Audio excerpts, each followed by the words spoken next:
Bonjour à tous et bienvenue sur une nouvelle critique de Manga Anime Fan.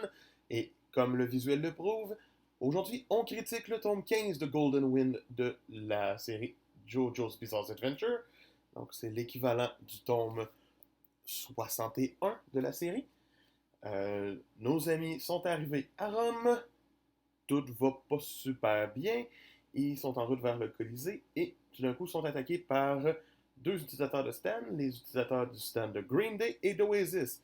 Ce qui est hilarant quand même quand on est fan de Green Day, c'est de voir le Stan qui fait référence à Green Day. Mais bon, il vient d'être battu par notre héros, par Giorno. Euh, Dans ce tome, on affronte surtout le Stan d'Oasis et c'est Buccellati qui s'en occupe. Buccellati qui est d'ailleurs mort depuis longtemps. Enfin, la vérité vient d'être éclatée, c'est fait, il est mort. Plus besoin de savoir, il est mort, mais il est encore vivant. C'est troublant quand même de voir un cadavre bouger qui n'est pas un zombie, mais qu'on attend qu'il soit mort définitivement. Donc son combat est quand même assez passionnant, intriguant, beaucoup sous terre, beaucoup dans du je ne comprends pas trop ce qui se passe, pourquoi ça arrive. Mais ça reste intéressant à voir.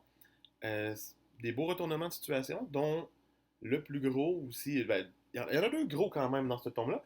Il y a le retour de Jean-Pierre Polnareff de la saga Stardust Crusader, qui était leur informant et qui est la personne qui connaît les informations sur le boss. Ce qui est vraiment intéressant à voir parce que on le revoit même se battre, puis on apprend pourquoi il est rendu handicapé. Puis, ben, spoiler, il meurt. C'est, c'est triste un peu, mais ça arrive au personnage dans JoJo. Ouais. Sinon, deuxième information importante, le boss débarque de nulle part et aide un petit peu Buccellati à se redresser et à se reprendre en main pour faire semblant qu'il n'est pas lui et aller se battre contre Polnareff et le tuer. On voit enfin le vrai visage du boss dans ce tome, ce qui est très, très, très positif. Euh, Sinon, on a un petit flashback sur le boss et sur sa naissance. Ça a vraiment l'air d'être un psychopathe. C'est adorable, c'est vraiment fantastique. Un bon tome dans l'ensemble, avec bien sûr encore des parties qui sont un peu décevantes dues à la façon que l'auteur a de monter son stock et de faire ses visuels. On ne comprend pas nécessairement tout ce qui arrive. Bonne chose, l'anime existe.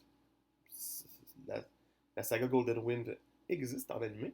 Donc, est-ce recommandé? Est-ce un bon choix? Ben, pour moi, c'est un 16 sur 20. Un bon tome. Et j'ai bien hâte de voir la suite. Bye!